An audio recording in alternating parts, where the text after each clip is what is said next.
Hola a todos y bienvenidos a este análisis ejecutivo. Hoy vamos a derribar algunos mitos, esos hábitos que son súper comunes en las corporaciones, pero irónicamente destructivos para el valor cuando hablamos del costo de capital.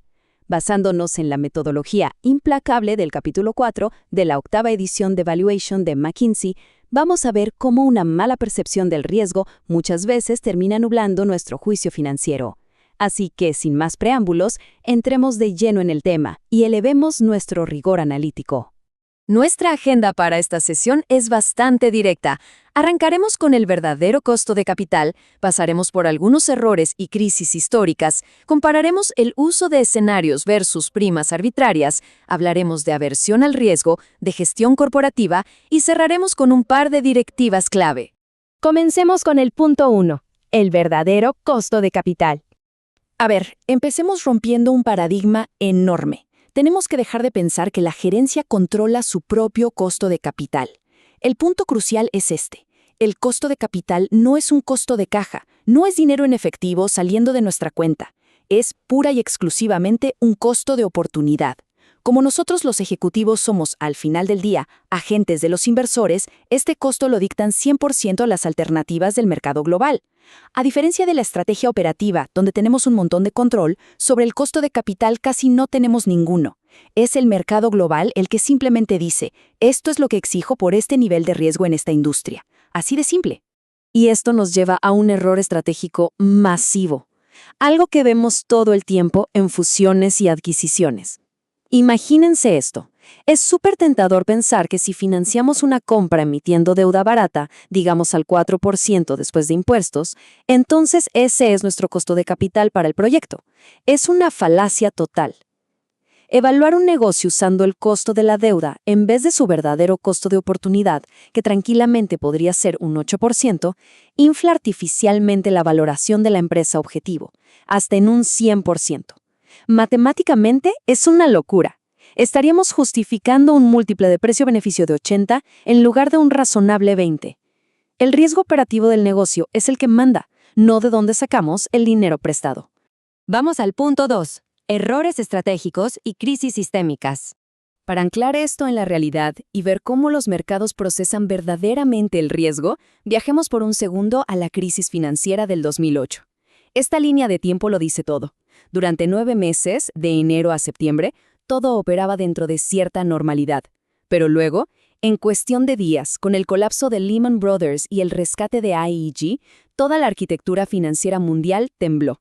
El riesgo sistémico es así, no manda una carta avisando con meses de anticipación, simplemente irrumpe y cambia todo el panorama de la noche a la mañana.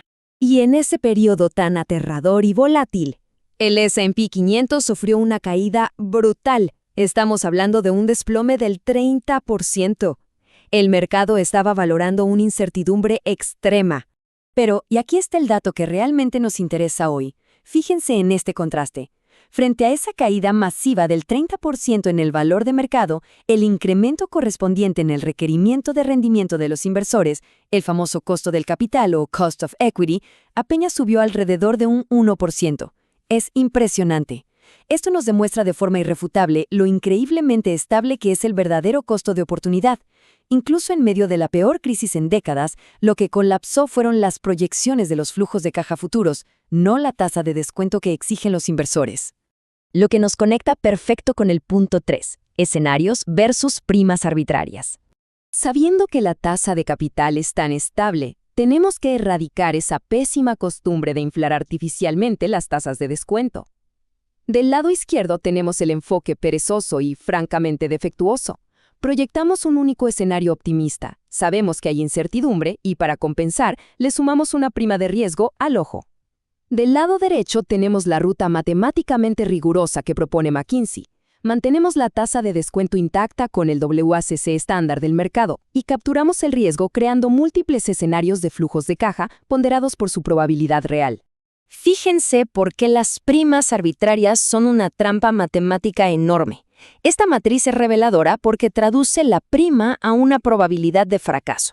Por ejemplo, agregarle un modesto 1.5% a la tasa de descuento es matemáticamente equivalente a decir, estoy asumiendo que hay un 50% de probabilidad de que este proyecto pierda el 40% de su valor. Para justificar agregar un 3% adicional, tendríamos que estar asumiendo escenarios casi apocalípticos de destrucción de flujos. Y las consecuencias de jugar a las adivinanzas son letales. Sumarle solo un 3% extra a un WACC del 8% destruye de un plumazo entre el 30 y el 40% del valor presente neto del proyecto. Así es exactamente como un proceso interno oscuro y subjetivo termina matando proyectos de innovación que en realidad son buenísimos y súper estratégicos a largo plazo. Pasamos al punto 4, aversión al riesgo y portafolios. Entonces, la gran pregunta es, ¿por qué la gerencia insiste en sobreestimar el riesgo? Todo se reduce al sesgo de aversión a la pérdida. Cuando un ejecutivo evalúa un proyecto súper audaz por sí solo, el miedo a fracasar y arruinar su reputación lo paraliza. Pero la solución es un cambio de enfoque estructural. En lugar de ver los proyectos de a uno, hay que agrupar todas esas iniciativas de alto riesgo y alto retorno. Al ver todo esto como un portafolio corporativo diversificado, el riesgo de que un proyecto fracase se diluye con el éxito de los demás. Esto nos permite actuar con la misma audacia matemática que los accionistas, que ya tienen sus carteras súper diversificadas. Esto nos lleva al punto 5, gestión de riesgos y coberturas.